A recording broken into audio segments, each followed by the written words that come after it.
सर्वाधार मंगलमय मंगलकर विनवाऊं बारंबार।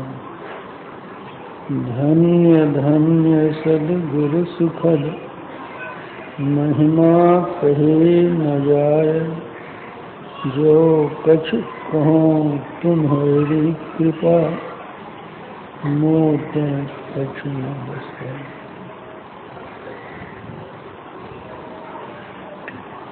समवेत समादरणीय सज्जन वृंद, आदरणीय माताओं तथा भक्तिमती बहनों,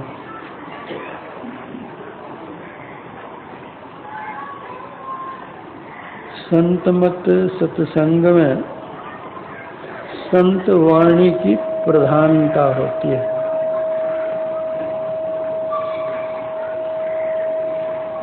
सत्संगारंभ में किसी न किसी संत की वाणी का पाठ होता है।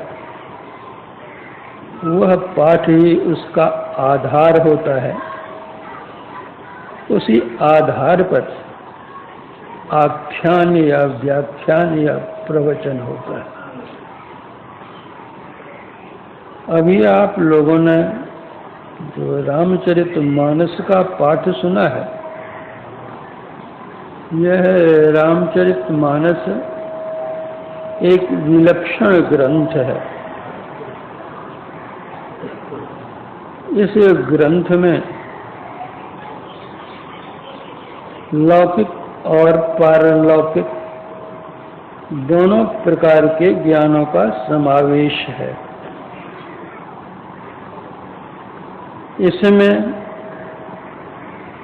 पारिवारिक, सामाजिक, राजनीतिक, आध्यात्मिक सभी प्रकार के ज्ञानों का संग्रह किया गया है।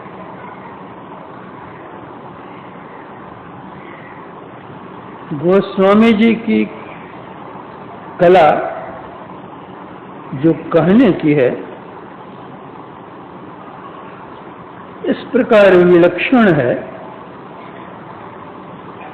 कि कहते तो वे निर्गुण की बात है, लेकिन लोगों को समझने में सगुण ही सगुण मालूम पड़ता है।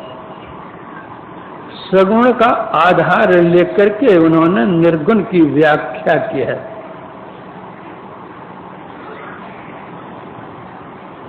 अगर सगुण का आधार नहीं लिया जाए तो निर्गुण को समझ नहीं सकेंगे।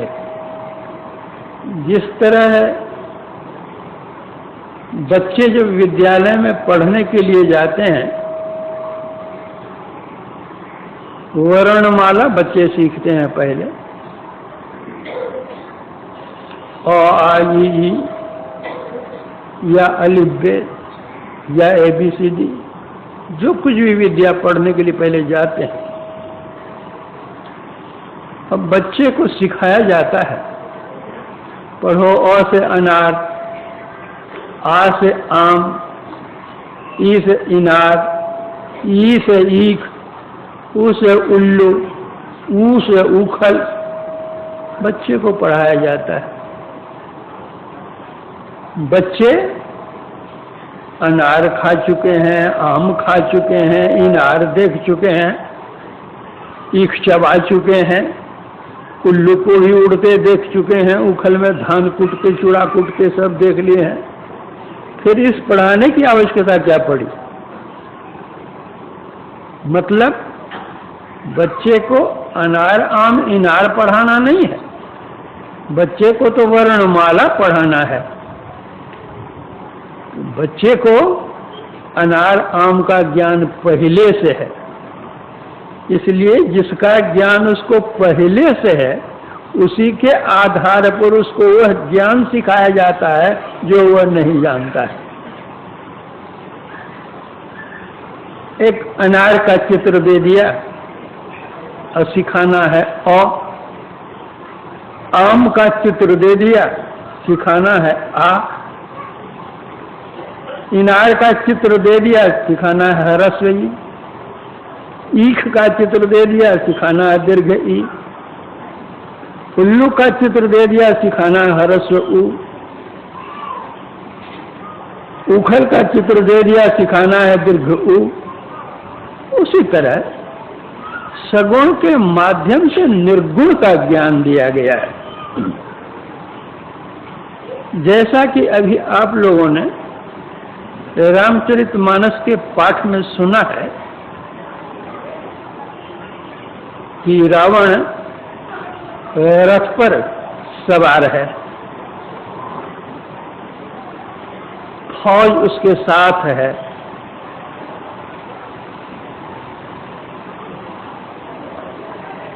भगवान राम पैदल हैं, यहाँ तक कि उनके पैर में जूते तक नहीं हैं।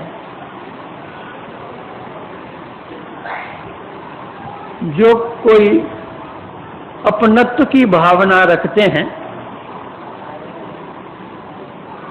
उनके मन में एक आत्मीयता होती है और स्वाभाविक यह जिज्ञासा हो जाती है। कभी कभी मन में संशय या भ्रम भी हो जाता है।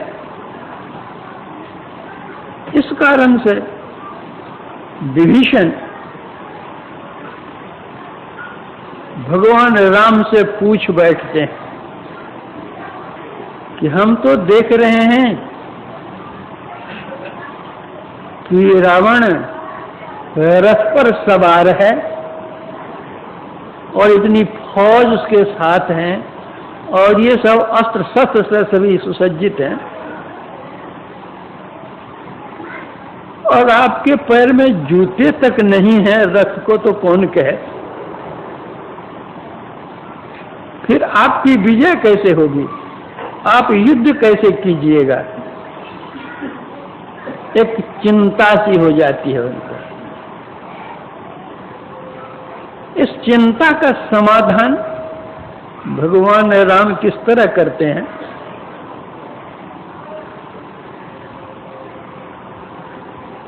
सुनहु सखा कह कृपा निधाना, जेहि जय होय सो स्यंदन आना।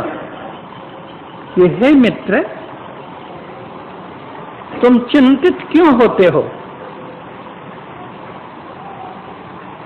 जिस रथ से विजय होती है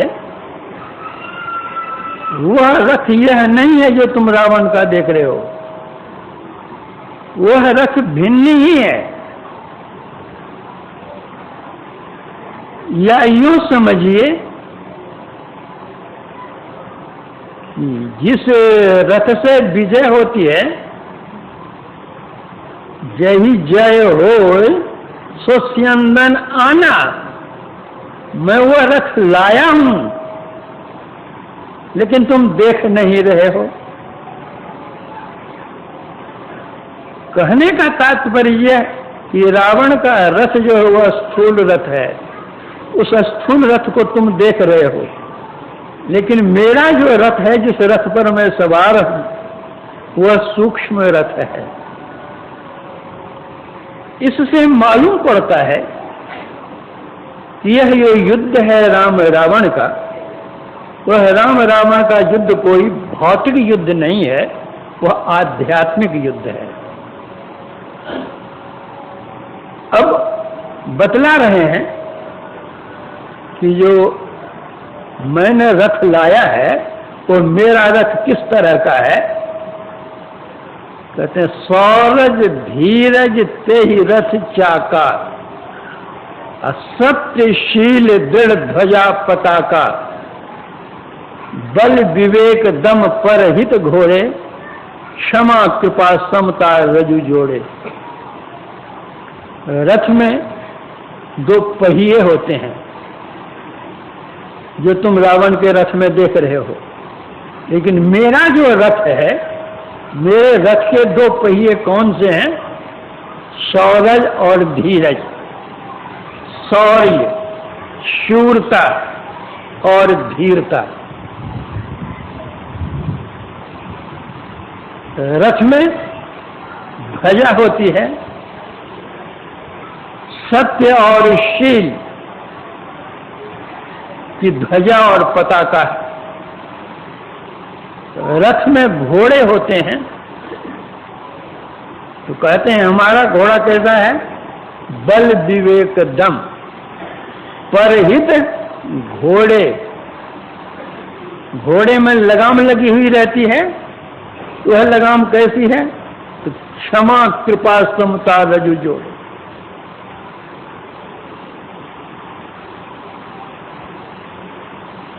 तुम देख रहे हो कि रावण के पास भाला है, बर्छी है, तो हमारे पास भी है क्या? दान परस फरसा है, बुद्धि शक्ति प्रचंडा, बल विज्ञान कठिन को दंडा, यह धनुष है। तीर रखने के लिए अचल अमल मन त्रोण समाना, अचल और अमल निर्मल, यह जो मन है वह तरकस है। संयम नियम सिली मुख नाना, शम दम यम नियम, ये सब उसमें तीर भरे हुए हैं।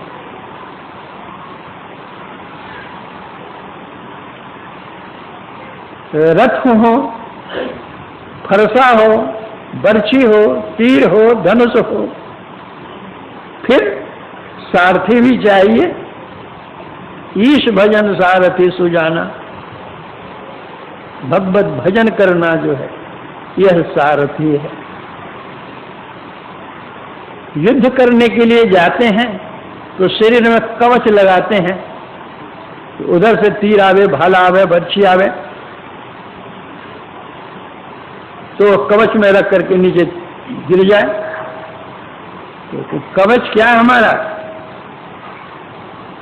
कवच अभेद विप्र गुरु पूजा, यही सम विजय उपाय न दूजा। गुरु की जो पूजा निश्चल मन से, निश्चल मन से, वही कवच, वही हमारी रक्षा करने वाला है।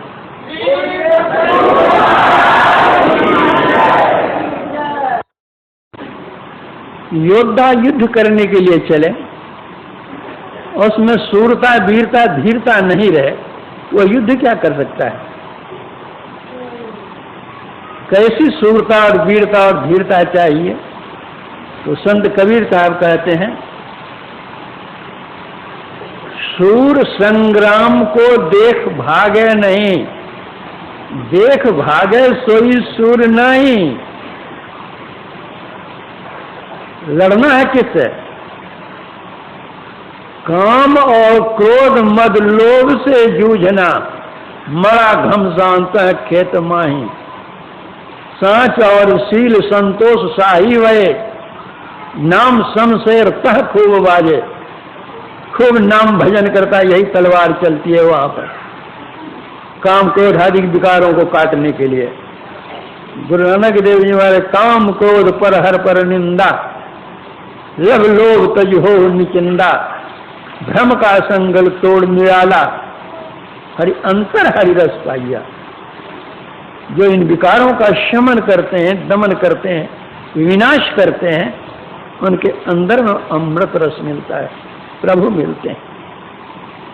तो संत कबीर साहब कहते हैं, जो शूर है वो संग्राम को देख करके भागता नहीं है, और जो देख करके भागता है वह शूर नहीं है। किससे युद्ध करना है? काम और क्रोध मद लोभ से जूझना, काम से लड़ना है, क्रोध से लड़ना, जूझना है, घमंड से जूझना है, अहंकार से जूझना है। जहाँ अहंकार होता है वहाँ करतार नहीं होता है, जहाँ करतार होता है वहाँ अहंकार नहीं होता है। जहाँ नाम तह काम नहीं, जहाँ काम नहीं नाम, कह कबीर दो ना मिले रवि रजनी इकट्ठा। रात में खोजेंगे दिन को, दिन में खोजेंगे रात को, मिलने को नहीं। जब तक हृदय निर्विकार नहीं होगा, जो निर्गुण निराकार प्रभु हैं उनके दर्शन नहीं हो सकते।